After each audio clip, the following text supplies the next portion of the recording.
Chipped ham and football. That's what Pittsburgh does. What's up, everybody? Welcome back to another episode of the show. Last one from me, Brian Batko, one of your Steelers beat writers, before we get to the NFL draft Thursday night. I will be joined on this one by my good friend Wes Uhler of Steeler Nation Radio. I'm sure you've heard his voice on the Steelers audio network, and he's gonna co-pilot me on a 7-round Steelers mock draft.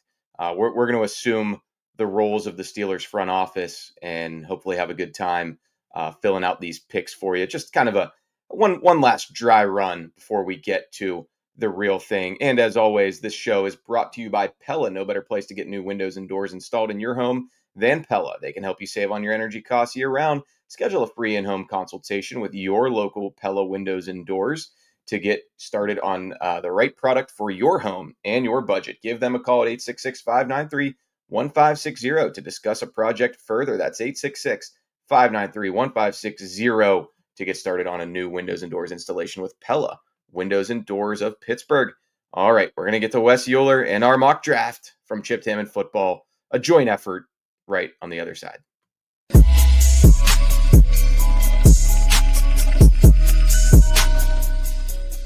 All right, there he is, Wes Uhler from Steelers Nation Radio, Steelers Audio Network. He's enjoying the off season, but we're coming up on our anniversary, our friend-iversary, Wes, the 2019 NFL Draft when you were up there at the UPMC Rooney Sports Complex, and That's right.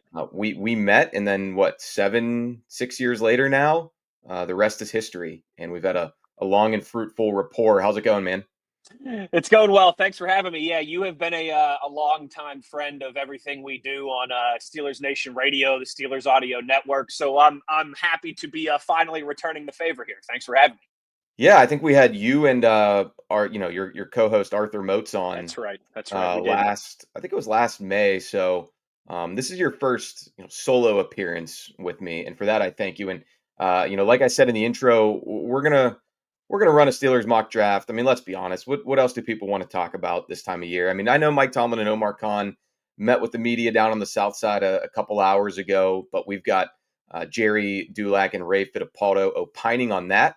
Also in the PG YouTube channel. You all can go check that out and get their insights. So Wes and I are going to talk draft, and we're going to pretend. Do you want to be Omar Khan, or do you want to be Mike Tomlin for this exercise? Or do you want to be Andy Weidel, I guess? You could be Andy Weidel. I mean, I would say Mike Tomlin is probably the most well-compensated of the three. So I'll go, although I don't know, he's probably also at this point the most criticized and scrutinized of the three as well, too. You want to be Art Rooney the second and just, stamping, signing off and say, yep, that's good. But I think it'd probably be more fun if you can be Mike T. Let me be Mike T. Listen, with great power comes great responsibility. I'll take it. Yeah, heavy lies the crown, but there's a Tomlinism. You've got broad shoulders, so I think he's said that one before, right? But yeah.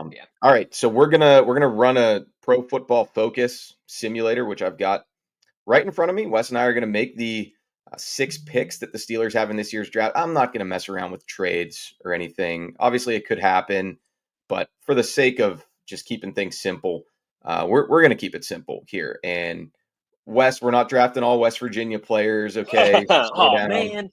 And we're not drafting all Pitt players either. So we're going to do this kind of equal parts responsibility. But okay, I'm going to go ahead and I'm going to hit the blue start button right here, and we'll see how we do. All right, Wes, here's who we got. Mike, here's who we got on the clock, or on the board, I should say. Walter Nolen from Mississippi, Malachi Starks, safety from Georgia. Got Emeka Egbuka and Luther Burden, couple wide receivers. Kenneth Grant, D lineman from Michigan. Matthew Golden, wide receiver from Texas. Shamar Stewart, Texas A&M. He visited pre-draft. Anybody standing out to you so far? The quarterbacks are, they're still there too. Shedeur, Sanders, and Jaxson. Yeah. I mean, this is Mike. This is gonna be your team. You have to coach. I might defer to you on kind of the big decision here: QB or less sexy pick. Yeah, although to be fair, I think this would end up pretty well, right? Because even some of these less sexy picks, I still think people would be pretty jacked up about, pretty excited about. Bigger names that we've been talking about for a few months here, whether it be on the defensive line, whether it be at the wide receiver position. Oh, you know what? Derrick Harmon also is So he available. was the one that I was going to ask because I don't think you mentioned him. Derrick Harmon as well too, who has been a big part of this conversation. My apologies. Yes. To me, this would probably come down, as much as I like Walter Nolen and some of the other defensive linemen available as well too, this would probably come down to a Derrick Harmon and a Shedeur Sanders question for me. Do you want the defensive lineman that I think has a really good chance, is effective in the pass game, effective in the run game? It could be, you never want to put expectations like this, but maybe a next Cam Hayward type, Or right, at for the least he'll be Steelers. mentored by Cam At at the least be very least. mentored by Cam, could be a long-serving, multi-talented defensive lineman for the organization, just like Cam was against, obviously, the quarterback, and do you take that risk?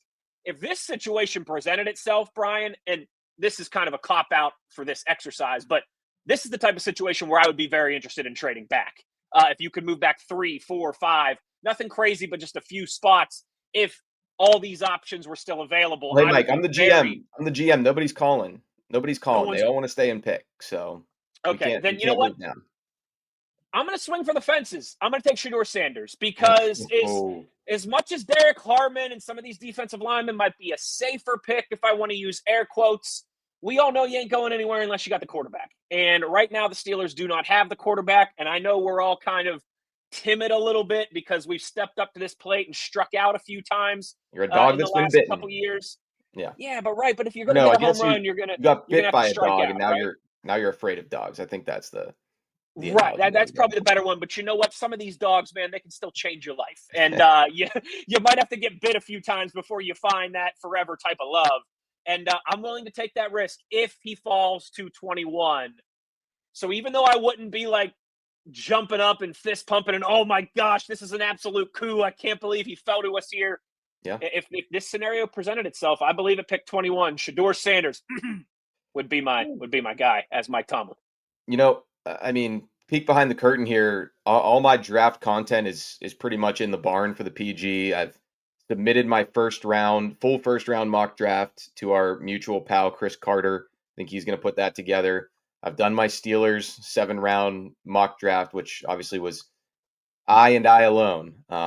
Unlike this, you know, uh, this exercise where we can bounce ideas off each other a little bit, but I had Shedeur going ninth overall to the Saints, but Jeff Duncan, longtime columnist down there in New Orleans, NOLA.com, I believe, he tweeted earlier Tuesday that he would be surprised if the Saints took Shedeur. And I thought that was Interesting. kind of the landing spot for him. You've got a situation where if you're down there in Nolens, you don't have a lot going for you. You've probably got a lot of runway if you're Kellen Moore. It ain't about 2025. So I thought, and he'd probably put some butts in the Superdome. But if their most plugged in reporters are hearing otherwise, then Yeah. it does make me think it's more likely that we will have this possibility in reality. This Yeah, Um, Saints one's a big one because Kellen Moore, you could see him having success like working with quarterbacks like he has and the skill sets that they have in the past and how he might fit that. You also, though, that Derek Carr contract is a big looming issue.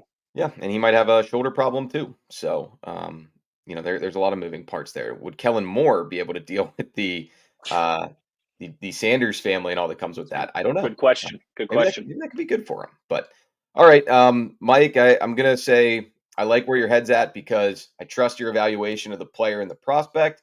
And now we're setting ourselves up for even if Aaron Rodgers does come back around and says, "Okay, guys, I'm all in, 2 feet in. I'm gonna make up for lost time." Well, we've got a succession plan in place that we didn't have when Ben Yeah, totally. Roethlisberger retired. Totally. So, all right, I'm hitting draft Shedeur Sanders to the Berg.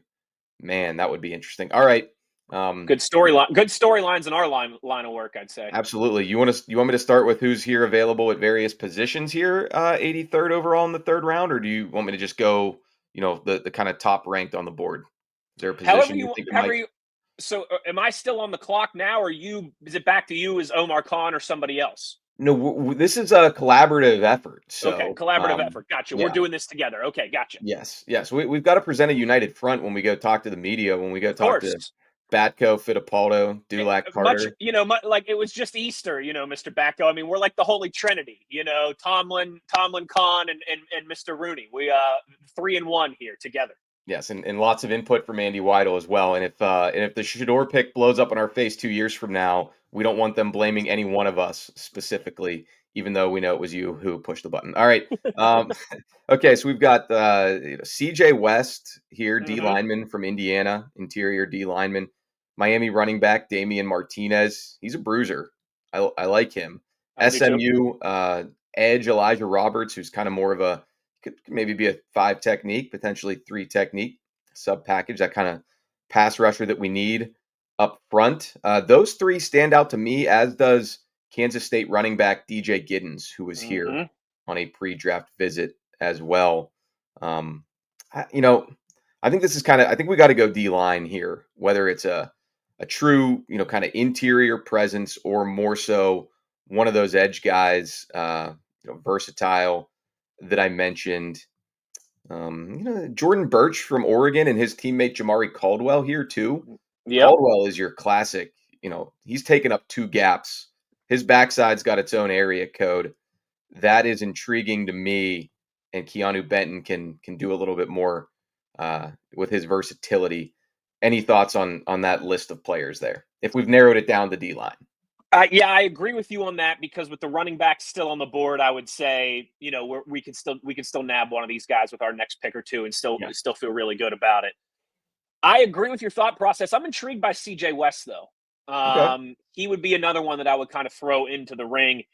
He to me feels like he's going to go in that 70s range, which is kind of Steelers don't have a second round pick, don't pick again until the 80s. So I haven't spent a ton of time really pondering the idea and the fit of CJ West to the Steelers just because I don't really think it has much chance of happening.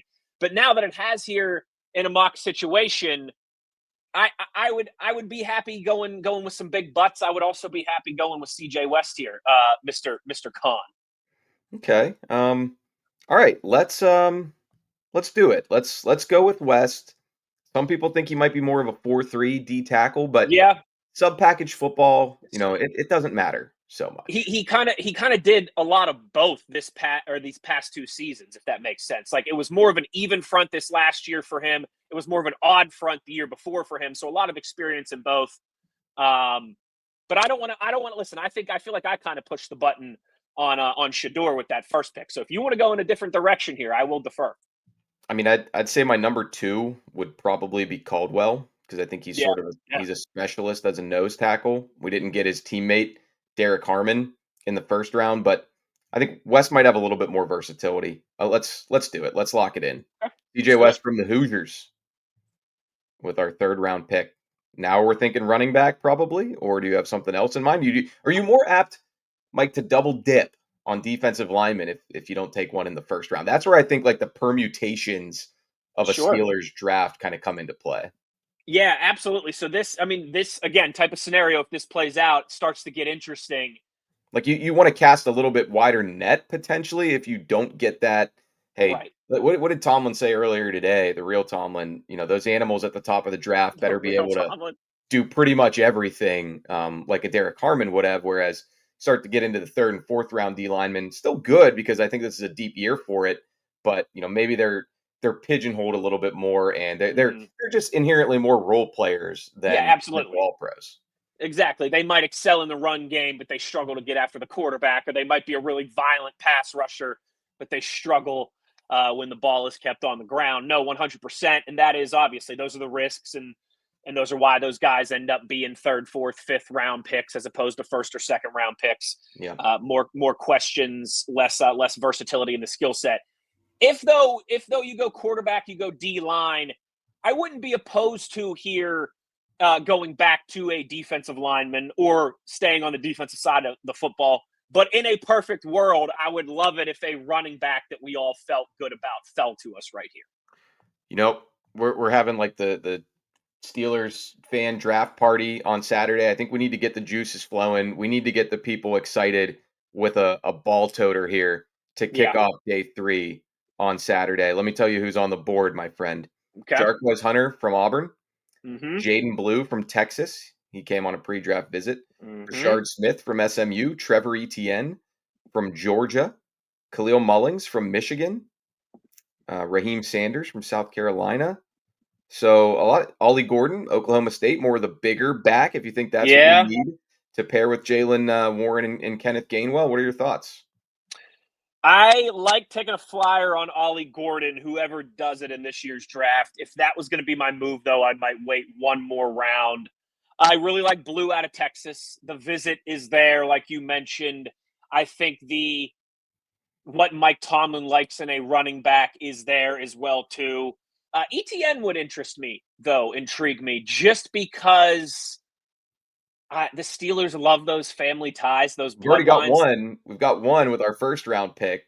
And how many times over the years have the Steelers drafted guys who the Devin Bushes, who his dad played here or his brother played here, or you could go on down the list of how they love these guys with family ties in the National Football League. Not to mention the guy who's kind of been the face of the defense in T.J. Watt here for the Yeah. last close to a decade. I think I'd lean blue. I think I'd lean blue from out of the University of Texas. But like I said, I do like the names that are still here. I would be interested if there's anybody else that's popping off the screen to you from another position of that's some good value here. Maybe I would entertain somewhere other than running back as well too. But I'd also be confident if blue is the pick here. Ty Robinson, D lineman from Nebraska. It could be Yeah. he's more of a big, 6'6", 310. That's kind of the typical Steelers D lineman Mm-hmm. versus the Mm-hmm. guy we just took in the third round. So he's out there. Dylan Fairchild, guard from Georgia. That'd be more of a future pick for us. I could go either way on this one because I do think we could still get a good running back in the fifth round, to be completely Yeah. honest with you. Maybe that Ollie Gordon pick we hold off and he's still there. I think so. I tell you what, though, because I know you said Jaden Blue's there. I know you said Jarquez Hunter's there. Brashard Smith as well too. Yes, He's still available, correct? he is. Yeah, with all three of those still there, I think I would be hard pressed to pass. Like those are three guys who I think can be solid, and all kind of have the. I don't want to say bigger, because I think Jaden Blue's the only one of those guys that's 6 foot plus. And But I think even he was shorter than that at the combine. So was he really yeah, okay? so he was So they're he got a little bit 5'10", of a stretch. 5'11". He got a little stretch from the folks down in Austin, I think, when he measured up for his roster listing. Much like Kendrick Green back in the day. Yes, exactly right. So yeah, so at this point, You want to just take if you it just feels like if ETN? you roll the dice. Yeah, I was gonna say if you roll the dice on waiting for a running back from here, I don't feel as confident about finding a guy that I know can put his hand in the pile. If I walk away here with one of these three or four guys still left, I feel pretty good about what I added at the running back position. So I Okay. think I would lean where I'm going with all that is I think I would lean running back here. All right, let's take ETN from Georgia. I think maybe he's got the best upside to actually become a featured back Mm-hmm. someday in the league. We had a chance to take the other ETN from Clemson in 2021. We went with Najee Harris, Passed. so we'll circle back around on I like that it. I family like it. tree. All right, fifth round pick, 20th overall in the fifth. Now I think you start getting into more of the best player available type stuff. Got Pat Bryant, Illinois wide receiver, Mm-hmm. bigger Mm-hmm. bodied outside guy if we're planning for life without George Pickens someday. We've got Mitchell Evans, tight end from Notre Dame. We know Arthur Mm-hmm. Smith likes his tight ends. Run that 13 personnel early and often in games. That could be intriguing. Mm-hmm. Dante Mm-hmm. Thornton Jr., another 6'5 burner at receiver. He ran an absurd 40 time. It's like 4.32. So those are three that are jumping off to me right away here. And another one is Jared Harrison Hunt, D lineman Yep. from SMU, pre-draft visitor. A Mm-hmm. little more svelte, but that Spelt. might pair well with CJ West. If there's fans out there who are angry that we went with the quarterback pick in the first round, maybe they want us to further invest in the trenches. Deion Walker from Kentucky, still Yeah. there on Yeah. PFF. That would be Sure a is. massive fall for him. And like I do think there is some rhyme and reason to you've got a lot of money invested on the defensive side. You start to plan ahead and think, okay, TJ Watt and Cam Hayward, those guys aren't going to be here forever. Eventually, you are hoping some of that money moves to the offensive side of the football, right? It just did with DK Metcalf. You're Yeah. hoping you hit on some wide, whether it's George Pickens or somebody else that you're paying a wide receiver in a couple years. that hopefully you're finding your quarterback and paying that guy eventually. Some of these young offensive linemen, Broderick Jones, Zach Frazier, Choi Fautanu, Mason McCormick, like you're hoping 2 or 3 of those guys hit. You're going to have to pay them in a couple years. So I do think that this is kind of the part where you start to go back to the defense. And okay, maybe these guys don't contribute a ton this year, but in 2, 3, 4 years from now, hopefully they're solid players who could contribute on, minimal contracts when we have to, allocate some more money to the offensive side of the football. Having said all that, I'd still be tempted to go wide receiver here as well, too, because you did add DK Metcalf, and it does seem like they're going to, at least for this season, have George Pickens under contract as well, too. I think we all like what we've seen from Calvin Austin in spurts. Like, he's a nice piece to have on the roster. You don't want to become overly reliant on him like you were down the stretch last year, but I think we all feel good about him as a depth piece. There's still a lot of questions after that. Like, could Roman Wilson come in and put his hand in the pile and contribute and be a solid? Yeah. You don't know. And there's just, if all of a sudden DK Metcalf is out for a couple weeks or George Pickens is out for a couple weeks like he was last year, once again, you feel like you're a little shorthanded in that regard. So this is maybe the first spot where like I am wide open here. I don't really have a preference, but I would like to go wide receiver or defense. So I guess maybe I do have a preference, a little bit of a preference. Yeah. Yeah. So no O-line. No, yeah. I mean, you kind of just talked me into Pat Bryant there from Illinois. And I think I've said this before on one of our shows. I kind of like the synergy, Pat Fry and Pat Bry, potentially Steelers pass catching core. And he is like he's another one of those, like, they have kind of bigger body, strong, strong guys that could, he could learn from watching DK Metcalf for a few years type thing. 6'3", 200, played on the outside for the Illini. You know what? If he flashes in camp, George Pickens, what did Adam Schefter call him? Expendable. He was on his expendable players list. Yeah. Yeah. I don't know about that, but hey, stranger things have happened. Certainly. Yeah. All right. We're taking Pat Bryant. We're bolstering the wide receiver core. I just hope it doesn't squeeze out the folk hero, Ben Skoranek. All right. Couple more picks here. We'll make them quicker. 6th round. I think we need a DB at some point. Agreed. Malachi Moore from Alabama. Ooh. Flexibility, safety, nickel. He could be a role player right away and maybe blossoms into a starter down the line. Really like that. And as you mentioned, the versatility, if he ends up being a safety for you, you can see it. If he ends up being a nickel for you, you can see it. If he's just a guy who gets a helmet every week because he could do both. Totally. I would like that here. I think that makes a lot of sense. All right. I'm pretty sure when he was starting out with the Crimson Tide, Nick Saban compared him to Minkah Fitzpatrick a lot. So that's kind of interesting as well. All right. Our last pick, 7th round. What have we not done? We don't have a tight end. Haven't taken a tight end. Haven't taken any edge or linebackers. Right. Right. No offensive linemen, which no. Linemen, although they drafted 5 over the last 2 years. Bases. Yeah, they covered their bases the last couple seasons. Who do they just have just as best player availables? Who do you got? Well, I'm intrigued by Holland Pierce, Rutgers tackle, 6'8", 344.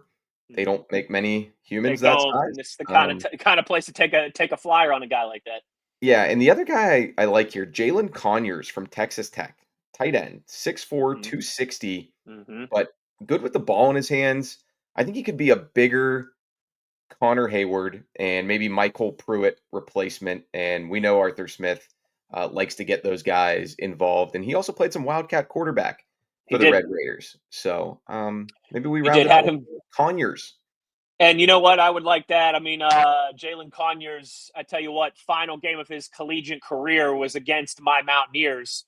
And he put his hand in that pile of getting Neil Brown fired. I tell you what, as Texas Tech routed WVU at the end of the season, he had an incredible kind of one-handed acrobatic catch. I can't remember if it was for a touchdown or just like deep into the red zone.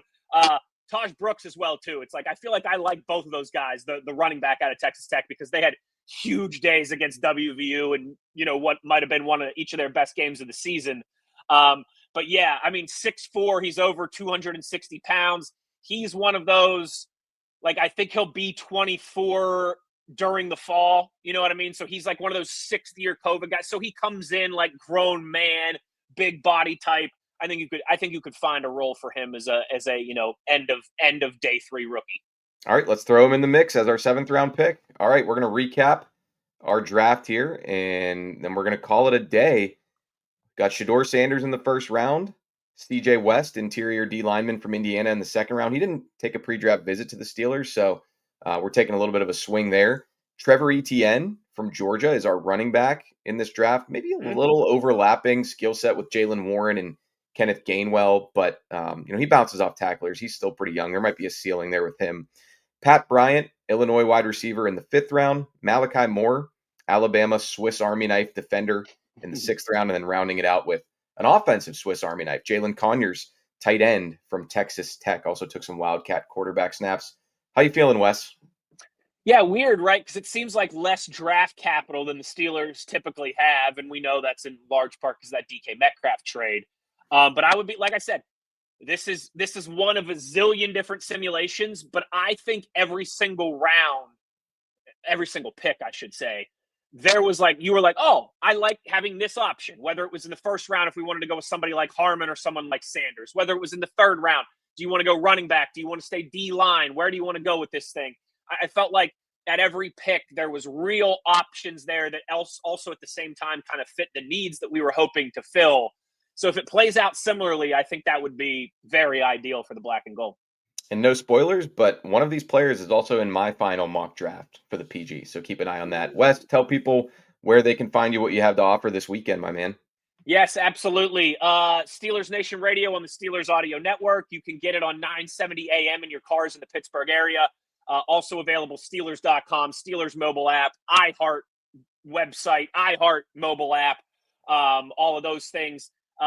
This draft coverage will be on, I think, from 7 until midnight, Thursday and Friday, and then all day Saturday, basically. All the cast of – typically I do a show with Arthur Moats at noon on the network, but for the draft, it'll be kind of a whole different cast of characters. Rob King, Max Starks, Dale Lawley, Matt Williamson, myself, Moats, Mike Prasuta.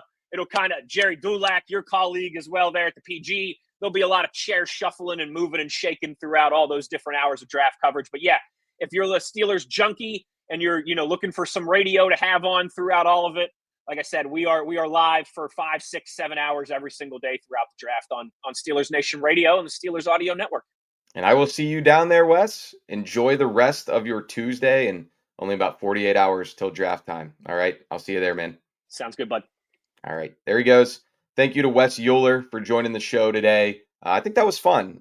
You guys will probably hate our draft, but everybody hates everything this time of year if we don't pick the players you think are good. So it's fun to do those exercises, though. I used to always do that with Ray Fittipaldo before we reshuffled up some of the podcast arrangements here at the Post-Gazette. But yes, as always, thanks for finding us here on the Chip Tam and Football Show. I leave you with a quick message from Goldberg, Persky, and White. If you've been diagnosed with mesothelioma or lung cancer, call your local attorneys at Goldberg, Persky, and White. For more than 40 years, their firms represented thousands of lung cancer and mesothelioma victims.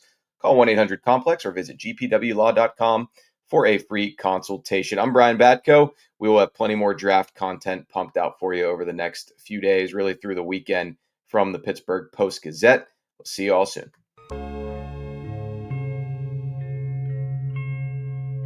Thank you for checking out this content from Post-Gazette Sports. If you watch this video on YouTube, please like the video and subscribe to our channel. For all of the sports coverage the Post-Gazette has to offer, visit post-gazette.com.